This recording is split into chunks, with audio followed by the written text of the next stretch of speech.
साधु साधु साधु। नमो तस् भगवतो अरहतो सम्मा संबुद्दस्स। नमो तस् भगवतो अरहतो सम्मा संबुद्दस्स। नमो तस् भगवतो अरहतो सम्मा संबुद्दस्स। साधु साधु साधु। पूजनीय हमारे गुरु भंते जी को हमारा प्रणाम है। साधु साधु साधु। श्रद्धावान उपासक उपासिकागण, हम लोग अभ्यास कर रहे हैं मिलिंद पन्ना का। हम लोगों ने कल के क्लास में देखा था कि किस प्रकार से मिलिंद राजा ने, जहाँ वो गणमान्य या फिर उस समय के जो शास्त्रा थे, उस समय के जो गुरुगण थे, उन दोनों को चर्चा करते हुए किस तरह से उनकी बिल्कुल भी किसी भी प्रकार का ज्ञान बोध न होने के बात को देखा था। और कहा था कि ये संपूर्ण जम्बूद्वीप तुच्छ है करके, रिक्त है करके पंडितों से करके कहा था, है ना। केवल नाम ही है इसका, है ना।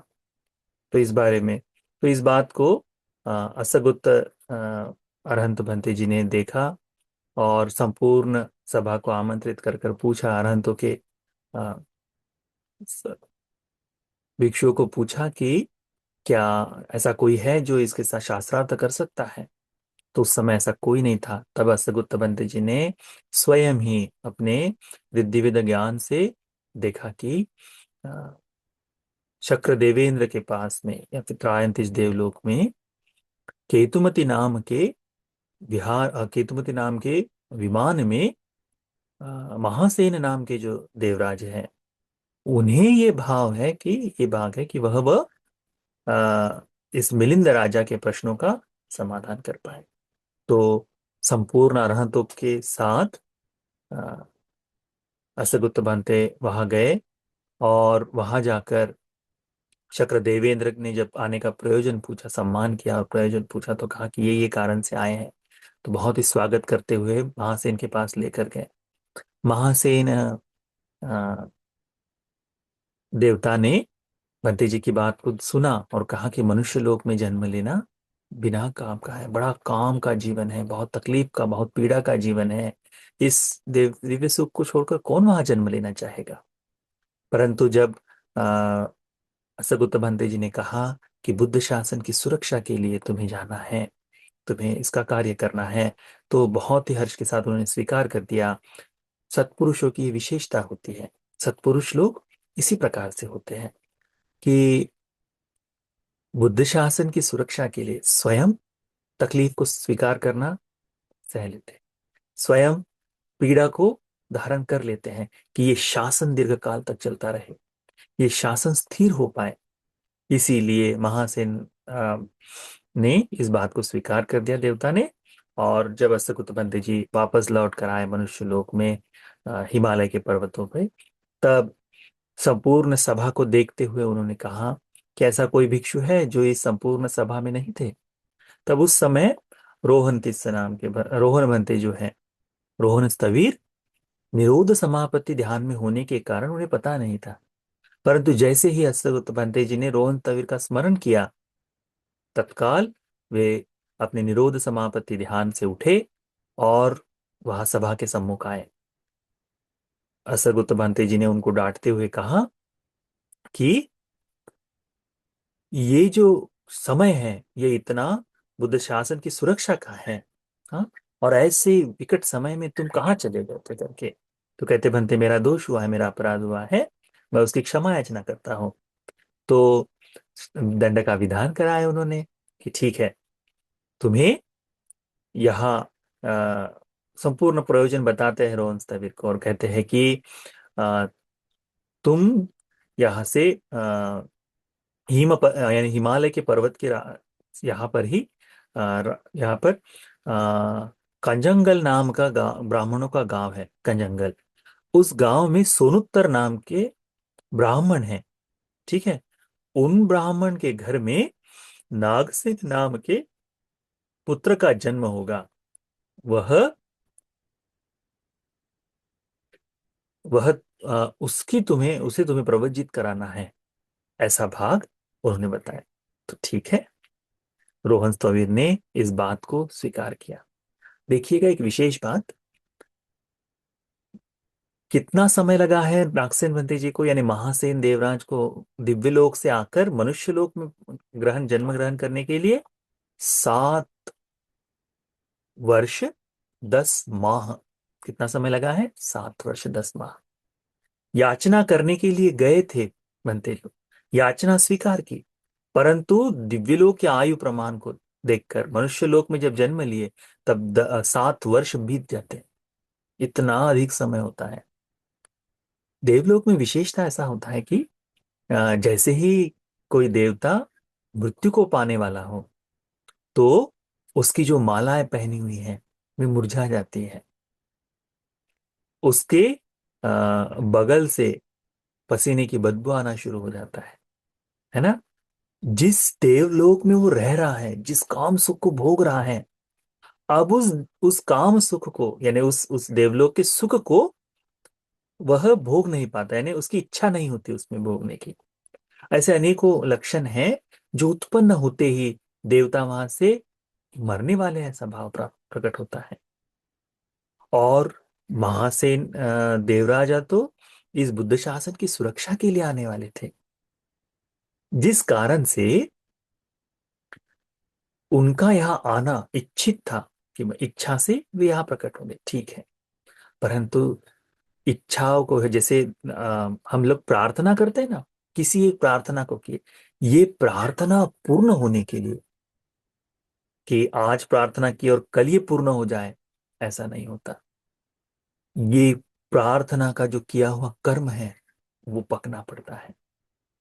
तुम कुछ किसी चीज की मांग करो और तत्काल वो पूर्ण हो जाए, ऐसा नहीं है। उसके लिए वो समय, वो कर्म अच्छी तरह से हो जाए, तब जाकर ये विपाक देता है। तो यदि आप में से कोई कहे कि नहीं, मैं तो इस तरह की प्रार्थना करता हूं, मुझे ये प्राप्त हो जाए, कहने मात्र से तत्काल आपको ये मिल जाएगा, ऐसा नहीं है। वह पुण्य कर्म फल दे, तब तक आपको रुकना पड़ेगा, तब तक रुकना पड़ेगा। तो मिलिंद राजा के प्रश्नों का निराकरण करने का सामर्थ्य रखने वाले महासेन देवराज जब यहाँ आए तो तब तक 7 वर्ष बीत चुके थे। अब हमको ये देखने को मिलता है बड़ा सुंदर, कि अरहंतों का इस बुद्ध शासन के प्रति कैसा भाव है। रोहन स्थवीर को अस्सगुप्त भांते जी ने दंड का विधान दिया था। क्या दिया था? कि ये सोनुत्तर नाम के ब्राह्मण के पुत्र को प्रवजित कराना है। हाँ कहकर रोहन स्थवीर इस कंजंगल नाम के गांव में गए, उसके पहाड़ी जंगल में उन्होंने अपना निवास किया, और प्रतिदिन पिंडपात के लिए इस सोनुत्तर ब्राह्मण के घर गए। कितने समय तक? 7 वर्षों तक। 7 वर्षों तक प्रतिदिन, बगैर कुछ किए, प्रतिदिन निरंतरता से गए हैं। और जब भी वह जाते, ये जो सोनुत्तर ब्राह्मण है केवल गालियां देता उनको, केवल बुरा भला कहता। कभी ऐसा नहीं कहा कि बनते आप आगे चले जाए, इतना भी नहीं कहा। आपको यहाँ भिक्षा नहीं मिलेगी, ऐसा भी नहीं कहा। केवल किसी न किसी तरह से उन्हें आक्रोश उसका सुनने को मिला है, आक्रोश ही सुनने को मिला है। तो ये बात हुई। कितने वर्षों तक? 7 वर्षों तक। ये अरहंतों का चित्त बड़ा अद्भुत होता है ना? बुद्ध शासन की सुरक्षा के लिए रोहन स्थविर 7 वर्षों तक उनके घर गए, क्योंकि पता है जैसे ही मिलिंद राजा के प्रश्नों का उत्तर देने वाला बालक जन्म लेगा, ये 7 वर्षों का परिश्रम सार्थक हो जाएगा। तो वे गए। फिर क्या हुआ? एक दिन ये सोनुत्तर ब्राह्मण घर में नहीं थे, ठीक है, किसी कारण से बाहर गए हो, और रोहन स्थविर भिक्षा के लिए घर गए। भिक्षा के लिए घर जाने के पश्चात जब उन्होंने देखा कि भिक्षा के लिए अंदर से आवाज आई है, क्या आई है कि आवाज आई है कि भंते आगे चले जाए, आज भिक्षा नहीं मिलेगी करके। इतना सुना, रोहन स्थविर सुख से आगे बढ़ गए। जब आगे बढ़े रोहन स्थविर, तब रास्ते में लौटते हुए इस सोनुत्तर ब्राह्मण ने पूछा कि क्या हमारे घर से तुम्हें कुछ मिला है? ओ, रोहन स्थविर ने कहा, हाँ, मुझे प्राप्त हुआ है। क्या प्राप्त हुआ है करके, नहीं, प्राप्त हुआ है करके सुना है, हाँ आज मुझे मिल गया है करके। इतना सुनते ही सोनुत्तर ब्राह्मण क्रोध में आ गए। क्रोध में आ गए, कैसे कैसे? तत्काल घर गए। घर जाकर सोनुत्तर ब्राह्मण ने घर में पूछा कि श्रमणों को तुमने क्या दिया करके, वो भिक्षु आता है उसको क्या दिए करके। तो कहते स्वामी कुछ भी नहीं दिए, कुछ भी नहीं दिए हैं। फिर तत्काल और गुस्सा हो गया ये सोनुत्तर ब्राह्मण कि कुछ भी नहीं दिया, और ये श्रमण झूठ बोलता है, ये प्रबज्जित मूसावाद करता है। कल आने तो मैं देखता हूं करके। अब कल आने दो इसलिए क्योंकि प्रतिदिन रोहन स्थविर उनके घर गए 7 वर्षों तक, और कुछ भी नहीं पाया, केवल बुरा भला सुना है। आज पहली बार किसी ने आगे कहा, अति छत्त बनते करके, बनते आप आगे चले जाए करके, भिक्षा नहीं मिलेगी करके। तब दूसरे दिन ब्राह्मण बिल्कुल रास्ते में ही बैठा रहा कि अब आएगा, अब आएगा, अब आएगा। जैसे ही रोहन स्थविर घर के सामने आए, उन्होंने कहा कि श्रमण तो झूठ बोलता है करके, तुमको मैंने कल पूछा था कि क्या मिला भिक्षा में, तो तुमने नहीं, क्या भिक्षा मिली? तुमने कहा हाँ मिली है करके। तो जब मैंने घर से पूछा तो कुछ नहीं मिला, तो क्या मिला करके पूछता है, तो कहते हैं इतने वर्षों में, यानी 7 वर्षों में पहली बार मुझे किसी ने कहा कि भिक्षा नहीं मिलेगी, आप आगे जाइए करके। कम से कम इतना तो मिला है, इतना तो मिला है। वचन मत्तं लभि में, मुझे इस वचन मात्र प्राप्त हुआ है करके कहते हैं, शब्द तो सुनने को मिला है कम से कम कुछ। तो सोनुत्तर ब्राह्मण सोचता है कि केवल एक शब्द बताने मात्र से, वाचा पटिसंधा रमतंपि लभित्वा जनमज्जे लभित्वा लभिमा ही पसंसति। एक शब्द मात्र देने से लोगों के बीच में ये कह रहा है कि मुझे प्राप्त हुआ है। यदि इन्हें मैं कुछ दान दूं, खादनीयं वा भोजनीयं वा लभित्वा कस्मा न पसंसन्ति थी, यदि मैं इन्हें खादनीय और भोजनीय कुछ दूं तो क्या ये मेरी प्रशंसा नहीं करेंगे? तो तत्काल उनको कहता है कि बनते, आज से 1 चम्मच चावल और 1 चम्मच व्यंजन, कलछी भर, यानी बड़ा जो कलछी होती है, तो कलछी भर चावल और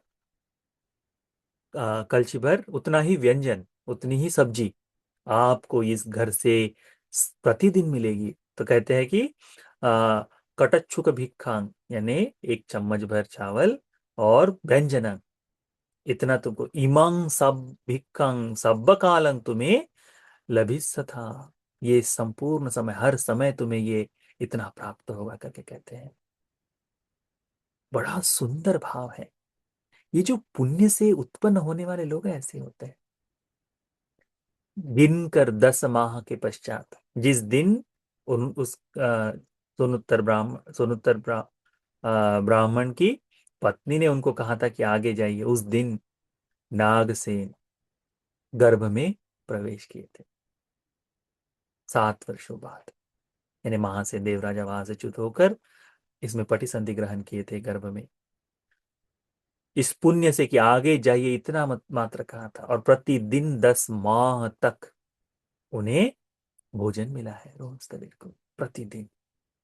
बड़ा अद्भुत धर्म है, बड़ा अद्भुत भाव है। 7 वर्ष 10 माह के पश्चात जब ये नागसेन नाम के पुत्र जन्म लिए, तो कहते हैं कि संपूर्ण आयुध भंडार, जैसे अंगुलीमाल बनते जी के लिए संपूर्ण देश के जितने भी आयुध है, शस्त्र अस्त्र हैं, ये सारे प्रज्वलित हो गए थे। वैसा ही इनके प्रताप से, तेज से भी ये अद्भुत ऐसा प्रकाश सभी जगह आ गया था, है ना। महामेघ जो है संपूर्ण इसमें प्रकट हो गए थे, बड़े से बादल पूरे, बड़ी सी वृष्टि, और संपूर्ण शस्त्र चमक रहे थे, यानी बिजली चमक रही थी इस तरह से। इस तरह का भाव उस समय हुआ था। कैसे?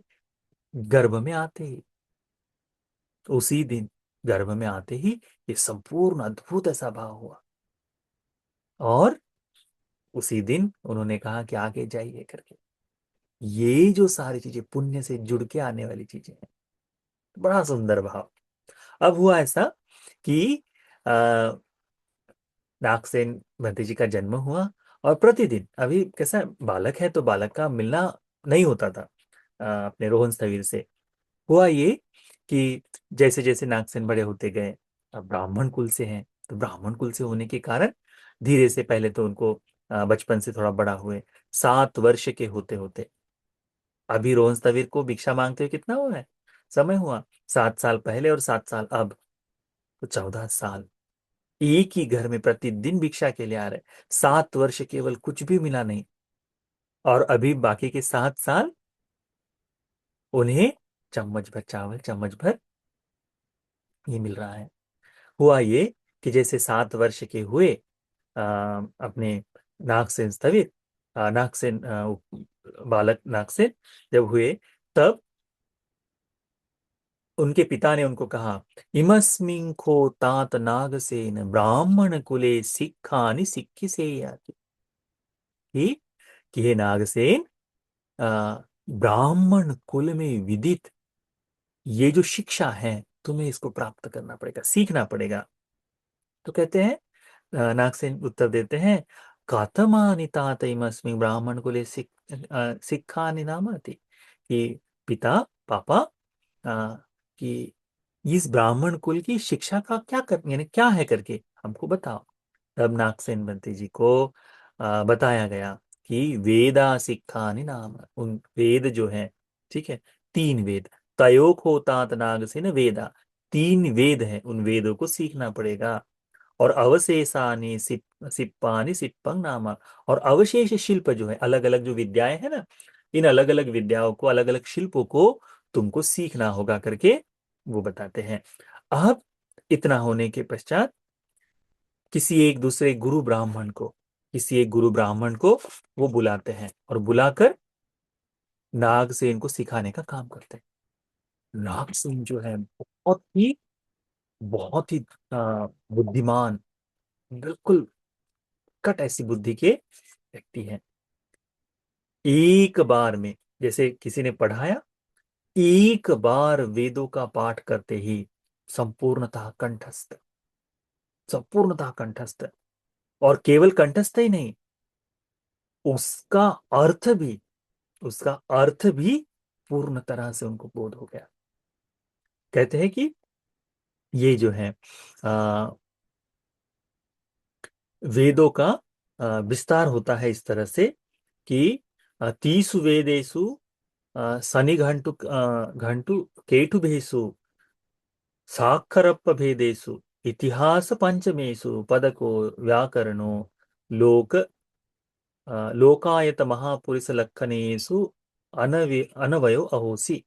इसका मतलब इस तरह से कहा गया है कि ये जो वेद हैं, इन वेद में वैदिक शब्द को जितना पूरा का पूरा है, और केटभ का अर्थ होता है, निघंटु का अर्थ होता है वैदिक शब्द, और केटभ का अर्थ होता है कि कर्मकांड, उस शास्त्र के अंदर में।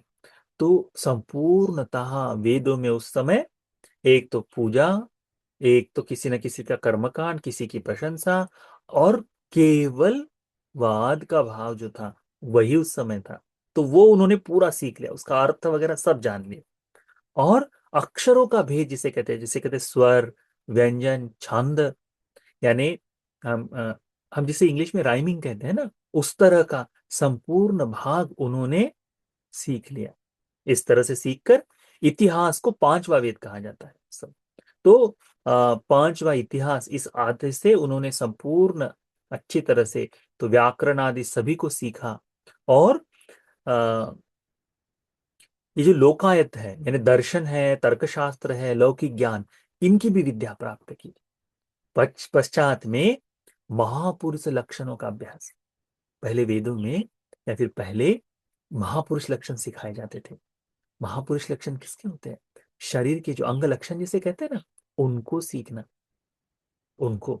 तो इनमें 32 महापुरुषों का, महापुरुष लक्षणों का विस्तार सिखाया जाता था कि कहीं किसी पुत्र में इस तरह के लक्षण प्राप्त हो तो उसका भाग्य इस प्रकार से होगा, इसके कर्म, पूर्व के कर्म इस प्रकार से होंगे, और इसका ये जीवन ऐसा है तो इसका भाग्य इस तरह से होगा करके उसको सीखने की जो कला है, वह महापुरुष लक्षणों का शास्त्र कहा जाता है। इन सभी महापुरुष लक्षणों की कलाओं से संपूर्णतः उन्होंने अपना अभ्यास पूर्ण कर पंडित भाव हो गए, यानी संपूर्णतः उनको जो पाना था वो उन्होंने उस समय प्राप्त किया। पूरा शिक्षा, पूरी शिक्षा उन्होंने ग्रहण की। कितने समय में? केवल एक बार पढ़ने मात्र से। अब ये संपूर्णतः पढ़ाई होने के पश्चात उनके मन में एकांत में जाकर पहले पिता के पास जाकर कहते हैं कि तात, मेरी शिक्षा जो है पूर्ण हुई। थोड़े ही समय में, ज्यादा समय नहीं लगा उन, थोड़े ही समय में उनकी शिक्षा पूर्ण हुई। और कहते हैं कि मैंने सीख लिया है। तब गुरु को जो है, तो ये गुरु कैसे था उस समय में कि अब मेरे ब्राह्मण स्वयं भी है सोनोत्तर, तो किसी दूसरे ब्राह्मण शिक्षक को अपने ही घर में धन देकर बुलाया जाता है, अपने ही आंगन में, अपने ही यहाँ जगह, रहने की जगह देकर बालक को सिखाया जाता है ना। जैसे आजकल हम जिसे कहते हैं ना होम ट्यूशन, उस तरह से कि ये ब्राह्मण जो सिखाने वाले वे भी उनके पास आए, उनके पास रहे और उनको सिखाया प्रतिदिन। और शिक्षा पूर्ण होने के बाद उनको यथोचित जो जो मान धन देना है वो देकर वो चले गए।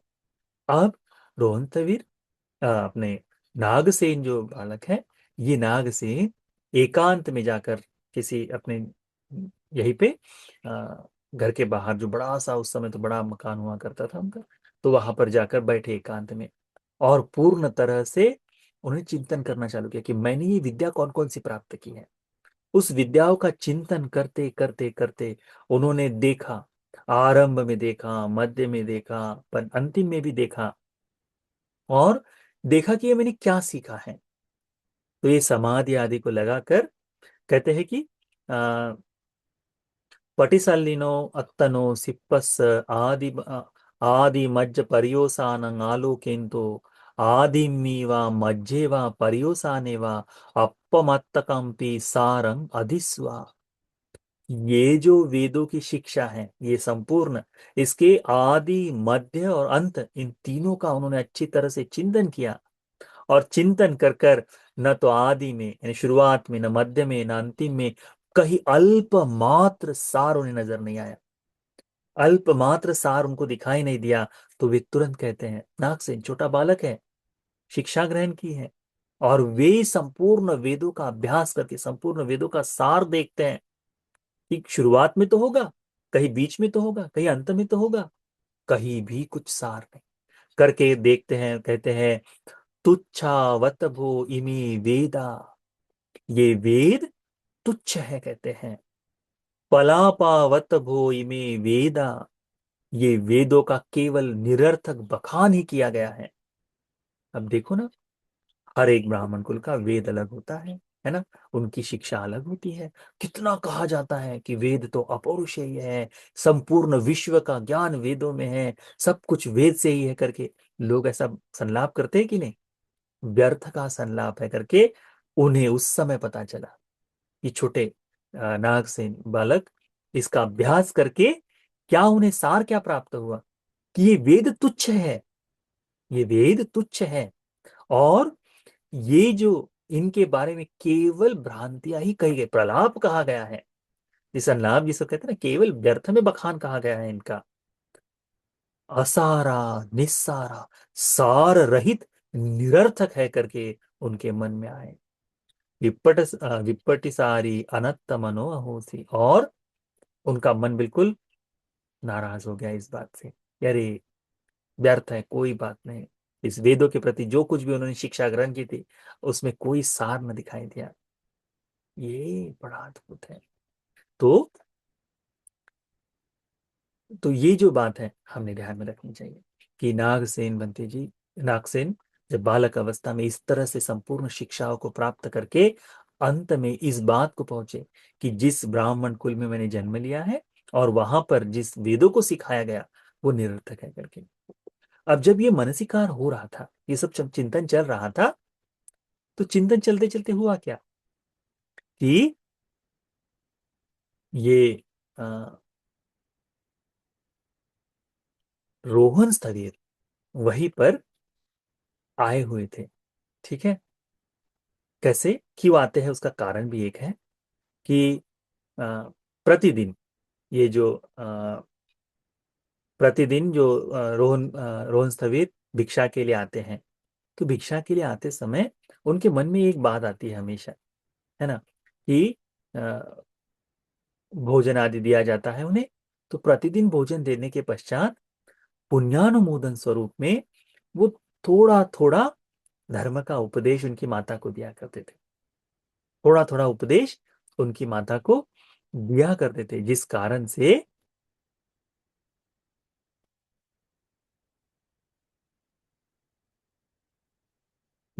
उनकी माता के मन में बुद्ध शासन के प्रति अच्छा भाव था। तो जब भी वहां आते तो उनके लिए बैठने की आदि व्यवस्था ये हुआ करती थी।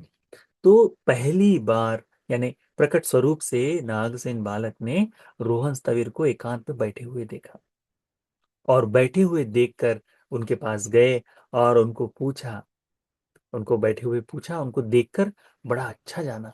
उनके मन में आया कि ये जो नागसेन के मन में आया कि ये जो रोहन भिक्षु है, ये दिखते समय प्रीति सौमनस्य जातो, ये देखकर प्रीति और सौमनस्य से उनके मन में बड़ा आनंद जागा। और उन्होंने सोचा, अपेव नामाय पब्बजितो कांची सारंग जाने याति, शायद हो सकता है कि ये जो रोहन स्थविर है या फिर ये जो प्रवज्जित है, यह धर्म का सार जानता हो, क्योंकि वे तो निस्सार है, ये सार जानते हो। तो वहां रोहन मंत्री जी के पास गए, जाकर उनको पूछा, कौन खो त्वंग मारिस ए दिसो भांडु कासाव वस से भांडु कासाव सनो करके कहते हैं कि हे मारिस, आप इस तरह से इस काशाय को पहनकर कौन है करके। तो कहते हैं पब्बजितो। पब्बजितो का अर्थ कहा गया है कि जो पाप के मल को धोने का काम करे, पापी चित्त को धोने का काम करे, उसे कहते हैं पब्बजित। तो कहते हैं मैं प्रभजित हूं करके।